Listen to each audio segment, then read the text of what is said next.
nossos votos de muita paz. Faz algum tempo, eu li uma página que me impressionou profundamente.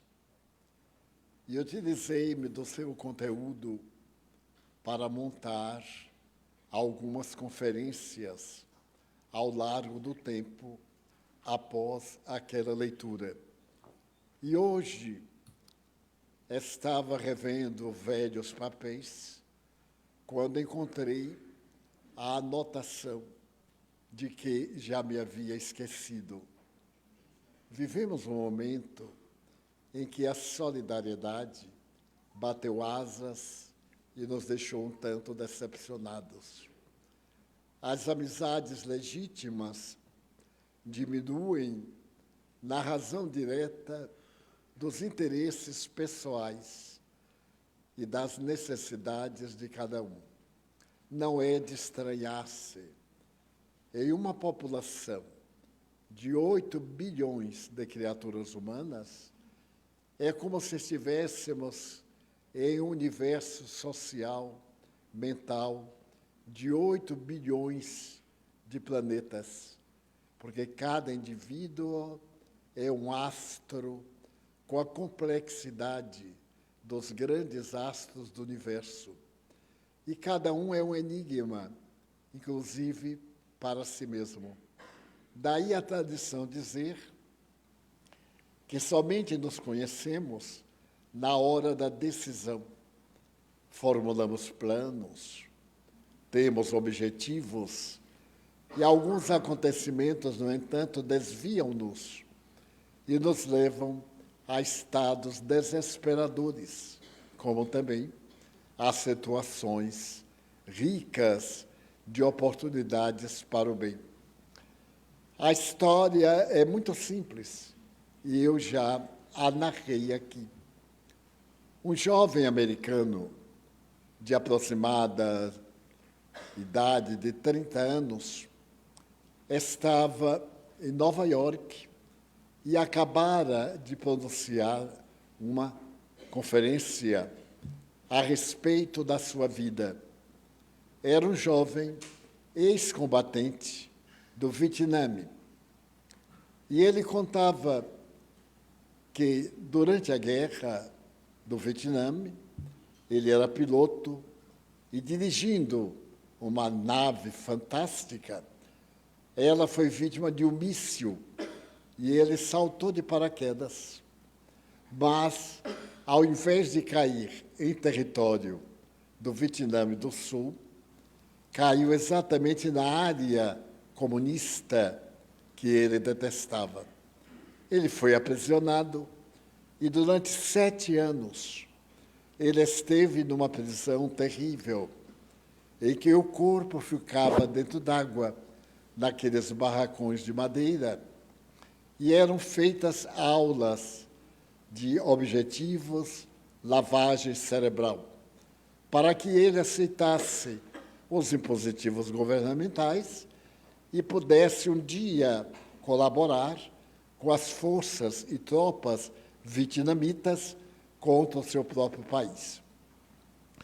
Então ele narra que resistiu e chegou a um estado orgânico de miserabilidade, de fraqueza. Nesse ínterim, veio a paz e a troca de prisioneiros. E numa dessas trocas, ele foi para a sua terra querida, voltou para a América. E mais tarde, quando o pessoal da sua cidadezinha soube de que ele era um herói, estivera na guerra, defendendo a liberdade americana, pediram para que ele narrasse esse acontecimento como estímulo para as pessoas que estão na luta. Nos Estados Unidos, esta é uma prática muito comum e há clubes que se dedicam a contratar expositores que narram fatos da sua vida, mostrando que nós nunca devemos temer, nunca desanimar, e seja qual for a situação, Por mais terrível que se nos pareça, mais tarde, repentinamente, ela muda de lugar, o que é muito comum e acontece com todos nós. Então ele foi ficando famoso e se tornou um personagem de alto coturno. Ele acabara de proferir a conferência no grande hotel em Nova York e teve a ideia de, antes de dormir, descer ao bar para fazer o lanche e tomar um café. Estava ele no bar, em uma mesa reservada, quando notou que um outro homem olhava-o com insistência. Ele ficou um pouco acabrunhado, mas o homem não tirava as vistas dele. Ele, então, resolveu encerrar o lanche e saiu. O homem levantou-se e foi atrás. No corredor, ele, sentindo um grande constrangimento, parou de súbito e perguntou: o que é que você deseja? Por que está me seguindo? O homem sorriu e disse: que pena, o senhor não me conhece. Ele disse: não conheço. E não tenho nenhum interesse em conhecer. Ele disse: pois é uma pena. O senhor não é o tenente fulano? Ele disse: sim. O senhor não pertenceu à esquadra número tal do nosso exército? Era um dos grandes aeronautas? Ele disse: é verdade. O senhor não foi aprisionado pelos vietnamitas? É verdade. O homem sorrindo disse: por uma razão. Era eu quem dobrava o seu paraquedas. Enquanto o senhor era tenente, eu era soldado. E a minha tarefa era dobrar paraquedas. E eu dobrava o seu paraquedas. Quando eu soube que o seu avião foi abatido, o senhor ejetou e saiu do avião e foi salvo pelo meu paraquedas, eu fiquei muito feliz. E então eu queria dizer ao senhor uma coisa que o senhor não sabe. O senhor está vivo porque eu dobrei o seu paraquedas. E dobrei muito bem, porque se ele não abrisse, o senhor estaria morto. Ele teve um choque, porque era verdade. Ele jamais se preocupou com aqueles soldados rasos que dobravam paraquedas.